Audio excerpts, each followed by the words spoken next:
بسم اللہ الرحمن الرحیم، السلام علیکم ورحمۃ اللہ وبرکاتہ۔ ایک اور نئی ویڈیو کے ساتھ آپ کی خدمت میں حاضر ہیں۔ امید کرتے ہیں کہ آپ ہمارے چینل کے ساتھ جڑے ہوئے ہوں گے۔ ہمارے چینل کو ضرور سبسکرائب کیجیے گا۔ ہم اپنی ویڈیو کا باقاعدہ آغاز کرتے ہیں۔ آج کی ویڈیو کا ہمارا ٹاپک ہے کہ فرعون کون تھا؟ فرعون، کیا اس کا ایمان مقبول ہوا؟ کیا جب وہ مرنے کے قریب، جب وہ دریائے نیل میں غرق ہونے لگا مصر میں، تو کیا اللہ تبارک و تعالیٰ نے اس کا ایمان قبول فرمایا یا نہیں؟ قرآنی واقعہ ہے، امید کرتے ہیں آپ کو ضرور پسند آئے گا۔ ہم جب بھی بات کرتے ہیں تو کوشش کرتے ہیں کہ آپ کے پاس ایسی معلومات اور ایسی انفارمیشن پہنچائیں آپ کو جو کہ قرآن و حدیث سے ملتی جلتی ہو، قرآن و حدیث کے مطابق ہو۔ تو قرآن مجید میں اللہ تبارک و تعالیٰ نے اس واقعے کو بیان فرمایا ہے۔ ہم اپنی ویڈیو کا آغاز کرتے ہیں۔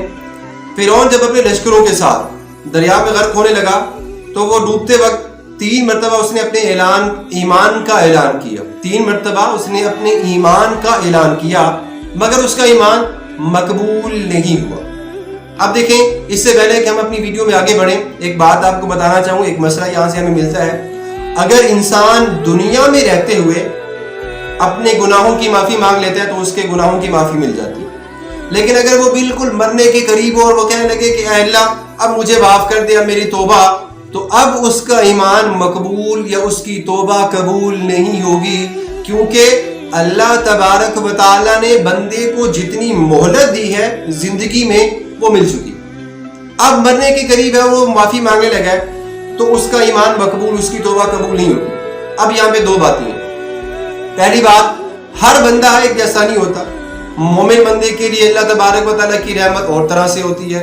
کافر بندہ اگر اللہ تبارک و تعالیٰ کی بارگاہ میں آخری وقت میں معافی مانگے تو اس کی جو اللہ تبارک و تعالیٰ کی بارگاہ میں رحمت ہے وہ اور طرح سے ہو سکتی ہے۔ قرآن مجید میں اور حدیث رسول صلی اللہ علیہ وسلم میں ہمیں اس بات کے بارے میں مکمل تصدیق ملتی ہے کہ ہر بندے کو اللہ تبارک و تعالیٰ کی رحمت کی وجہ سے، کیا رحمت کی وجہ سے بخشا جائے گا، نہ کہ اس کے عمل کی وجہ سے۔ عمل تو انسان کے اچھے بھی ہو سکتے ہیں، برے بھی ہو سکتے ہیں، بہت برے بھی ہو سکتے ہیں، بہت اچھے بھی ہو سکتے ہیں۔ آپ نے وہ پچھلی ہماری ویڈیو دیکھی ہوگی کہ ایک سخی کا، ایک عالم کا اور ایک شہید کا انجام کیسا ہوا۔ حالانکہ ایک سخی، کتنی بڑی وہ فضیلت ہے کہ ایک انسان اللہ کی بارگاہ میں مال و دولت خرچ کرتا ہے، لیکن اس کا انجام آخرکار کیا ہوا، اور یہ صحیح بخاری میں روایت موجود ہے۔ خیر، بات آگے پیچھے ہو جائے گی، ہم اپنی ویڈیو کو دیکھتے ہیں۔ محترم سامعین، ڈوبتے وقت ایک مرتبہ فرعون نے کیا کہا؟ آمنت برب ہارون و موسیٰ، میں ایمان لاتا ہوں موسیٰ اور ہارون کے رب پر، یعنی میں ایمان لایا۔